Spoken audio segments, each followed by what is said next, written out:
Friends, hello everyone, welcome to my YouTube channel. નવીન રીતે ઢોકળીનું શાક એકદમ પનીર જેવું થાય છે. પનીરનું શાક હોય તેવું જ લાગે છે. ચાલો આપણે ટ્રાય કરીએ. સૌથી પહેલાં તો આપણે દૂધીની છાલ ઉતારી નવી ફ્રીજ કોલ્ડ કરી લીધી હતી. ત્યારબાદ આપણે ટમેટું, મરચું, લસણ આ બધું લઈ લઈશું.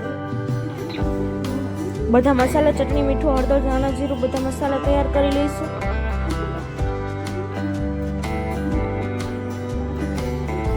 ગરમ મસાલા સહિત હવે આપણે મિક્સર જારમાં દૂધી એડ કરી અને એકદમ સરસ ક્રશ કરી લઈશું. આવી રીતના ક્રશ કરી લીધી છે. હવે થાળીમાં તેલ ચોપડી અને આપણે ઢોકળી મૂકવાની છે. એકદમ સરસ પનીર ખાતા હોય એવો સ્વાદ આવે છે. પહેલામાં આપણે ચણાનો લોટ એડ કરીશું થોડો.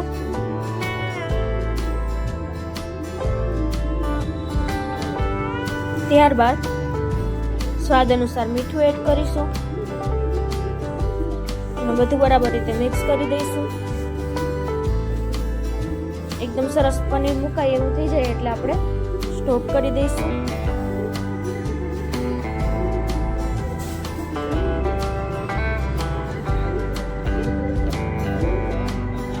હવે આપણે થાળીમાં રાખી દઈશું.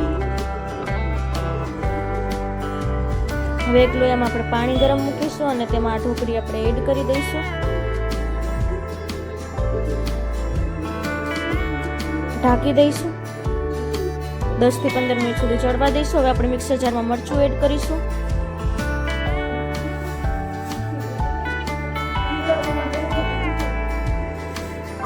ત્યારબાદ ટમેટું એડ કરીશું, લસણ એડ કરીશું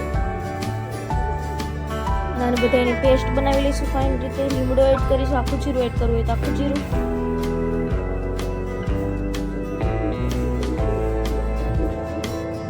ડુંગળી એડ કરશું. હવે ઢોકળી સરસ ચડી ગઈ છે, તમે જોઈ શકો છો. આવી રીતના ચડવા દેવાની.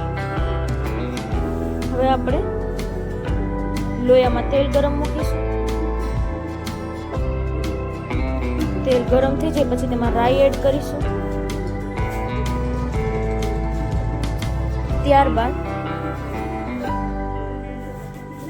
હિંગ એડ કરીશું, જીરું એડ કરીશું.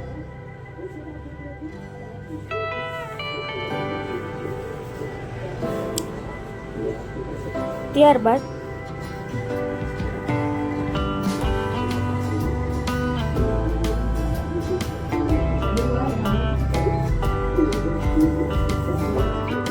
જે આપણે પેસ્ટ બનાવી હતી આપણે આમાં એડ કરી દઈશું મિક્સર જારમાંથી. બધું બરાબર રીતે મિક્સ કરી દઈશું. ચટણી પાવડર એડ કરશું. ત્યારબાદ ધાણા જીરું પાવડર એડ કરીશું.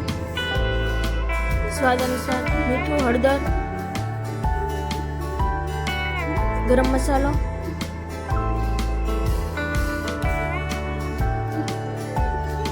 આ બધું એડ કરી દઈશું. ત્યારબાદ બધું બરાબર રીતે મિક્સ કરી દઈશું એકદમ.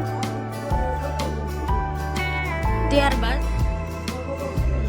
એકદમ સરસ ઉકળી જાય ત્યાં સુધી આપણે ગ્રેવીને પાકવા દઈશું. ગેસ આટલી રીતના મીડિયમ ફ્લેમ ઉપર રાખીશું અને મિક્સર જારમાં પાણી એડ કરીને થોડું પાણી એડ કરીશું.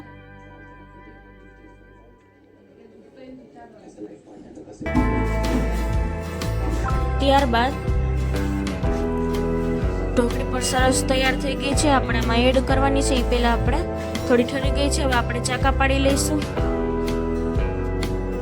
ઢોકળીને જે તમારે શેપ આપવો હોય એ શેપ આપી અને કટ કરી લઈશું. જોઈ શકો છો.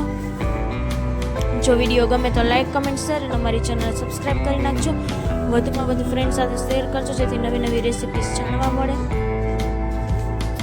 હવે બધી ઢોકળી ઉખેડી લઈશું અને આપણે એમાં એડ કરી દઈશું.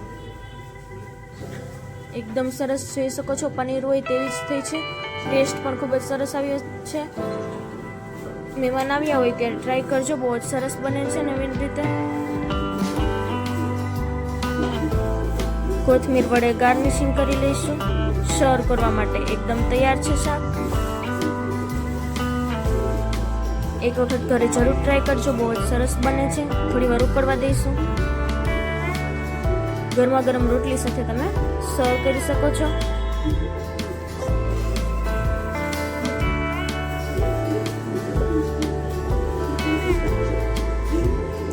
ફ્રેશ મલાઈ એડ કરી શકો છો તમે આમાં.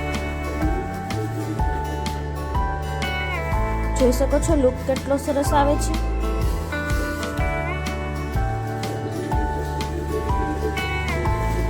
Thank you.